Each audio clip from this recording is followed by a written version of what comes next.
Сәлеметсіңдер ме, құрметті оқушылар? Сіздерге бүгін сабақ беретін Қарағанды облысы білім басқармасы Шет ауданы білім бөлімінің Батық жалпы білім беретін мектебі коммуналдық мемлекеттік мекемесі физика пәнінің мұғалімі Мәмбет Сәуле Молдабайқызы. Бүгінгі біздің тақырыбымыз 5-ші тарау бойынша электр тоғы, электр тоғының көздері. Бүгінгі мақсатымыз, осы тақырыпқа оқу мақсаты электр тоғы ұғымын және электр тоғының пайда болу шарттарын түсіндіруге бағыт беру. Сабақ мақсаты электр схемасын графикалық бейнелеуде электр тізбегі элементтерінің шартты белгілерін қолдана алу. Оқушы бойында құндылықтарды дарыту барысында оқушыларды академиялық адалдыққа тәрбиелеу, тапсырмаларды орындау барысында өз бетімен жұмыстануға үйрету, оқушылардың бойында жауапты азаматтық ұстанымды қалыптастыру, өмір бойы білім алу құндылығын сыни тұрғыдан ойлау арқылы білімге деген құштарлығын қалыптастыру, оқушылар арасында ынтымақтастық ортаны қалыптастыру. Электр тоғы дегеніміз балалар зарядталған бөлшектердің реттелген қозғалысы. Ал өткізгіштің көлденең қимасы арқылы қандай да бір уақыт аралығында тасымалданатын электр мөлшерінің сол уақыт аралығына қатынасы тоқ күші деп аталады. Тоқ күші физикалық шама болғандықтан, оның өзіне тән өлшем бірлігі және өлшейтін құрылғысы бар. Тоқ күшінің өлшем бірлігі ампер. Ал электр тоғы пайда болу үшін және ұзақ сақталу үшін қандай шарттар қажет? Бірінші, өткізгіште зарядталған денелерге белгілі бір күшпен әрекет ететін тұрақты электр өрісі болу керек. Электр өрісін тудыратын құрылғы тоқ көзі керек. Еркін электр зарядын тасымалдаушылар. Тоқтың қандай әсерлері бар? Тоқтың жылулық әсері, химиялық әсері, магниттік әсері және физиологиялық әсері бар. Тоқтың жылулық әрекеті. Өткізгіш бойымен тоқ өтсе, онда ол қызады.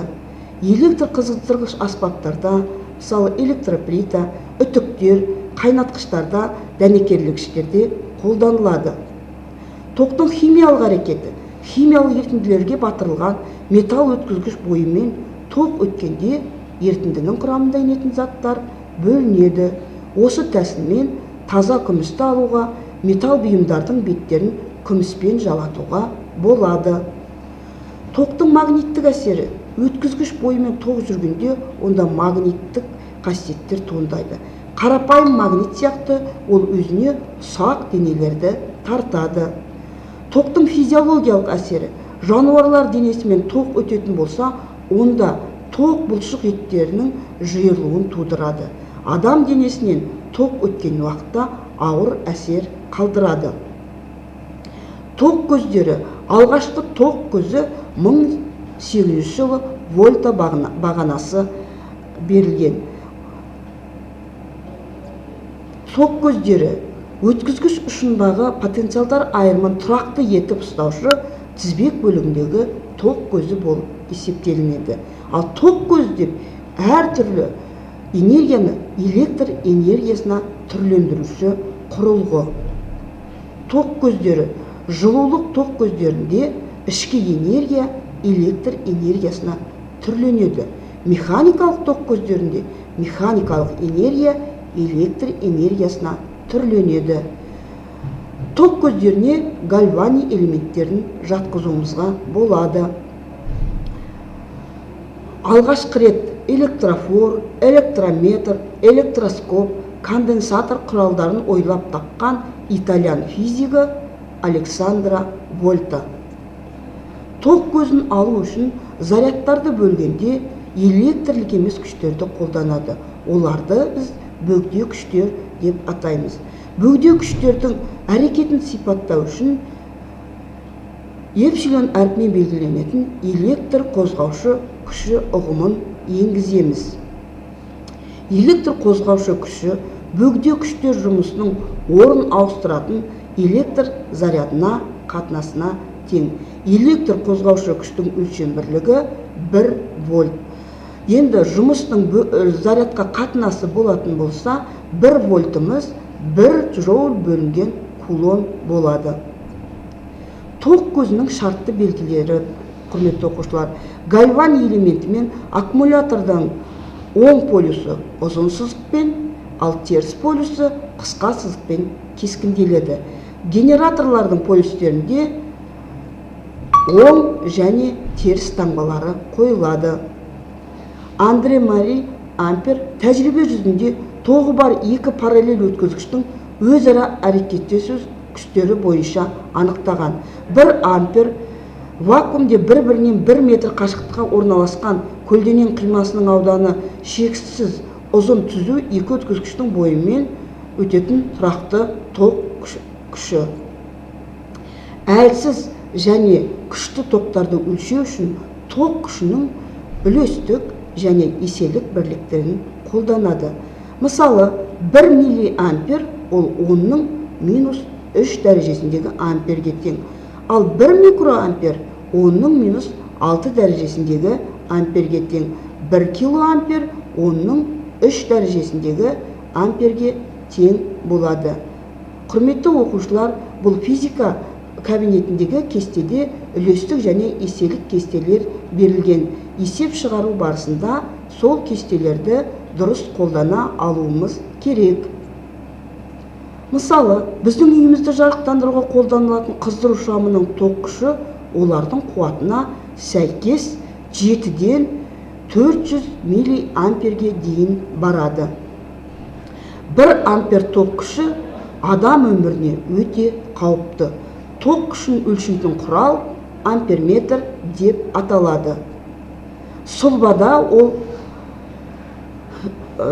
көрініп тұрғандай А әрпімен белгіленеді. Өлшем бірлігі А. Ампер, ал белгіленуі А деп белгіленеді. Тізбектей жалғанады.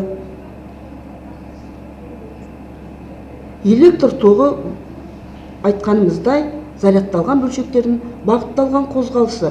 Ал ток болу үшін қажетті шарттар қандай болу керек? Еркін заряд болу керек. Электрондар электр өрісінің бар болуы ол ток көзінен пайда болады. Тақырыпты атап өткенімізде токтың әсерлерін біз қарастырып өттік. Жылулық, химиялық, магниттік және физиологиялық әсерлері. Ток көзі, міне энергия көзі суретте көрсетіліп тұр. Сұлбада да оның белгіленуі көрсетіліп, қалай белгіленетіні көрсетіліп тұр. Сергіту сәті, оқушылар, мен кіммін, мені білесің бе деген сұраққа мына суреттер бойынша жауап берейік. Бізде міне электр тоғы тақырыбына үлесін қосқан ұлы ғалымдар көрсетілген. Осы суреттегі ғалымдарды атап өтейік. Ұшқыр ойдан ұтымды жауап, эксперимент жүргізейік. Инсерт кестесімен жұмыс жасайық. Білемін, білдім, білгім келеді. Құрметті оқушылар, осыған біз не білгендеріңді, білемін, білетіндеріңді және не білгілерің келетінін жазып қоюларың керек. Сабақтың соңындағы рефлексия, бүгінгі сабақтағы өздеріңнің көңіл күйлерің. Үйге тапсырма, оқушылар. 22-ші параграф оқулық бойынша бүгінгі тақырып бойынша өткен электр тізбегінің шартты белгілерін жаттап келеміз. Пайдаланылған ресурстар біздегі интернет көздері, пән бойынша оқулық, көрнекіліктер және бейне суреттер.